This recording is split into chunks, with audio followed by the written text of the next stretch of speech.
mis amores, hoy quiero que conversemos sobre un tema súper interesante, las concubinas chinas. Antes de que China adoptara la ideología comunista en 1949, fue una monarquía imperial que duró muchísimos siglos. Y por aquellos tiempos, lo más común era tener varias esposas. A esto se le llamaba concubinato. Era la norma aceptada y practicada por muchas familias, no solamente la realeza. Las concubinas eran las amantes oficiales y todo aquel que podía permitirse mantener más de una mujer en la casa, pues tenía una concubina. El papel de una concubina era únicamente satisfacer al emperador y darle muchos hijos, principalmente varones, para que continuaran el linaje de la dinastía. Llegar a ser una concubina imperial era un honor altísimo y nada fácil, ¿eh? Las concubinas tenían que pasar exámenes rigurosos, porque no se esperaba que solamente fueran bellas, sino también inteligentes y educadas. Por supuesto, los requisitos variaban en dependencia de los gustos del emperador. Además, se esperaba que las candidatas tuvieran cierto nivel de estabilidad mental y disciplina. Yo me imagino que era para que no se fajaran ahí entre ellas, ¿no? Que fueran calmaditas y relajaditas. Podían venir de cualquier clase social, desde los campesinos más pobres hasta las familias nobles más altas. Eran reclutadas de entre los 13 y 16 años y había un oficial de la corte encargado de recorrer toda China buscando las mujeres que cumplieran con los requisitos para aspirantes a concubinas. De primera instancia, eliminaban a cualquiera que fuera muy alta o muy bajita. Además, tenía que tener buenas expresiones corporales y una voz agradable y melodiosa. Las candidatas eran examinadas minuciosamente e iban siendo eliminadas si no cumplían con los requisitos y no pasaban las pruebas del concurso. Tenían que demostrar que tocaban instrumentos, que bordaban, que tenían habilidades para la poesía, la expresión oral, la escritura. Las que pasaban las primeras audiciones recibían clases para mejorar su proyección y además para aprender nuevas habilidades. Al final, en la última ronda de competencia, tenían que realizar exámenes súper difíciles de matemáticas, de filosofía, de caligrafía china, de literatura china y de quién sabe cuántas cosas más. Y las últimas aspirantes que pasaban a la fase final eran presentadas ante el emperador. Dentro de palacio tenían una vida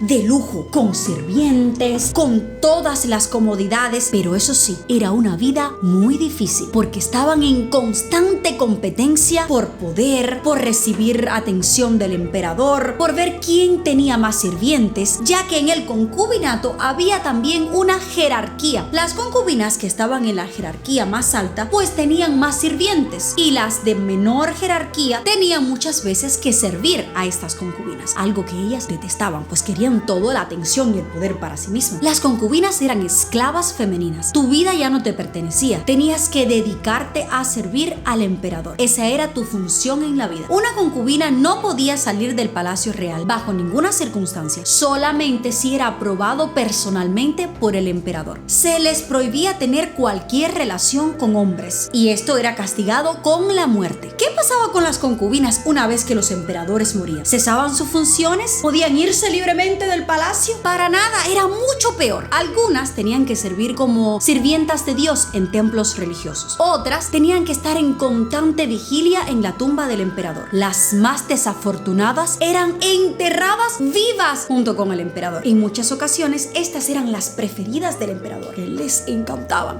Y entonces pues debían seguir sirviéndoles una vez que éste moría. Las más afortunadas que habían tenido hijos con él podían quedarse en el palacio mientras sus hijos fueran pequeños. Y una vez que estos crecían, pues debían seguir el camino de las otras concubinas, servir en templos religiosos. La vida de las concubinas estaba llena de peleas, tragedias, envidia, envenenamiento y muchas cosas más. Sin embargo, vale la pena destacar que hubo concubinas muy inteligentes que manipulaban a los emperadores, se ganaban su atención, los llenaban de placer y una vez que los tenían comiendo de sus manos, pues cogían el poder para sí misma. Y muchas de estas concubinas eran en realidad quienes tomaban todas las decisiones imperiales, manipulando al emperador detrás de la pantalla. pantalla. Hay un caso súper interesante de una concubina que llegó a convertirse en la emperatriz más poderosa de China. Es el caso de Wu Zetian, quien fue concubina del emperador Taizong, el primero de la dinastía Tang. Cuando el emperador murió, Wu Zetian se declaró emperatriz de China sin necesidad de ningún emperador y dijo: aquí mando yo y a partir de ahora comienza la dinastía Zhou. Aunque su reinado estuvo marcado por las intrigas, muchas veces violencia